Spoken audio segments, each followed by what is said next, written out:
Saya juga dulu adalah prajurit, beliau juga adalah prajurit.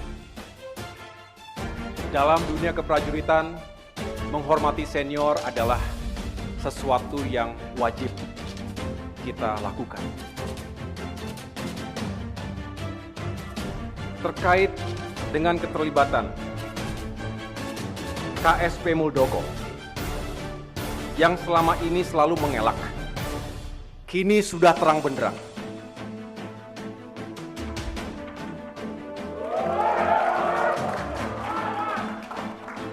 Terbukti ketika diminta oleh para pelaku GPKPD, Gerakan Pengambil Alihan Kepemimpinan Partai Demokrat, tadi kita saksikan, kita dengar bersama melalui sejumlah media, walaupun acaranya tertutup, tapi bisa kita ikuti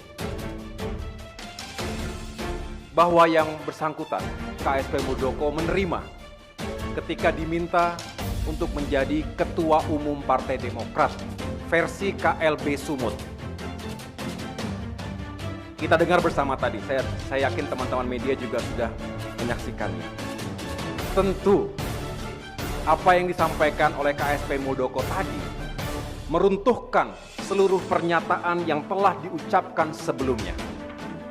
Yang katanya, ia tidak tahu menau, tidak ikut-ikutan, tidak terlibat, bahkan mengatakan semua ini adalah permasalahan internal Demokrat. Faktanya, KSP Muldoko bukan kader Demokrat. Jadi jelas bukan hanya permasalahan internal Demokrat.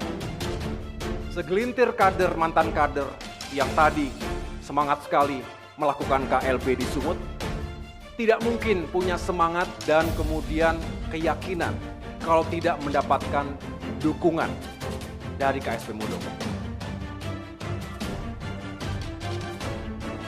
Jadi, sekali lagi saya mengatakan bahwa apa yang ia sampaikan selama ini,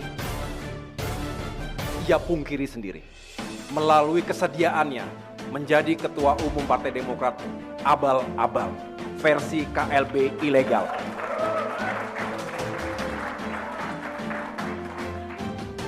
Saya bisa menyampaikan ini karena banyak bukti yang kami dapatkan selama ini.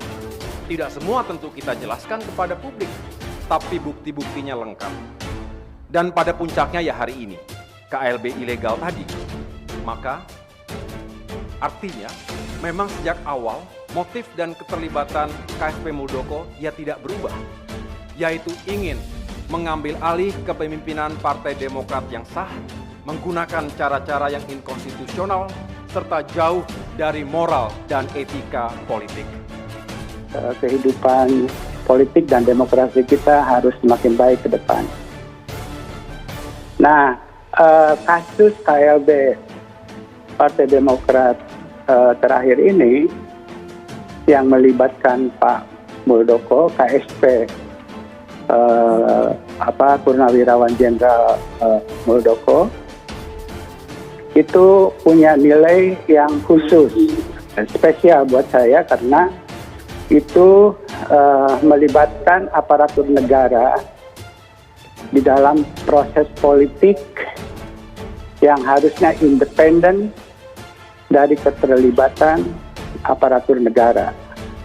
Karena menurut konstitusi kita dan undang-undang partai, negara wajib melindungi kemandirian setiap partai politik.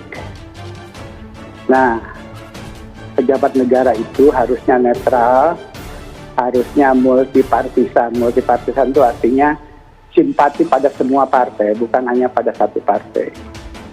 Supaya dia netral, Pak Jokowi walaupun kader PDI Perjuangan misalnya, karena dia sudah jadi presiden, maka dia presiden semua partai, semua warga negara. Pak Muldoko juga harusnya begitu. Jadi dia tidak boleh ikut untuk cawe-cawe di Partai Demokrat. Eloknya malah sebetulnya kan anggota kabinet pun saya selalu mengatakan harusnya tidak boleh menjadi pengurus partai. Apalagi seorang kepala KSP yang menunjukkan wajah kepala pemerintahan atau kepala negara. Ini malah bisa jadi potensi beban buat Jokowi sendiri yang mungkin akan dikait-kaitkan seakan-akan ada politik istana yang bermain. Jadi alangkah baiknya diposisikan secara tegas oleh Jokowi, entah dengan cara meminta mundur atau kemudian dengan mengganti Muldoko.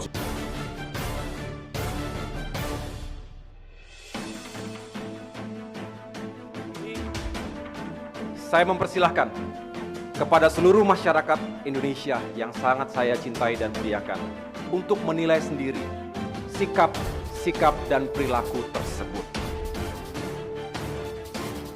Bagi kami, sikap dan perilaku tersebut bukanlah sikap dan perilaku yang kesatria. Bukan juga sikap dan perilaku yang bisa dijadikan contoh yang baik bagi seluruh masyarakat Indonesia, juga bagi generasi muda Indonesia. Kami tentu sangat menghormati senior-senior dan para pendahulu. Saya juga dulu adalah prajurit, beliau juga adalah prajurit. Dalam dunia keprajuritan, menghormati senior adalah sesuatu yang wajib kita lakukan. Tetapi dari para senior pula, saya mendapatkan pelajaran bahwa tidak semuanya bisa menjadi contoh yang baik.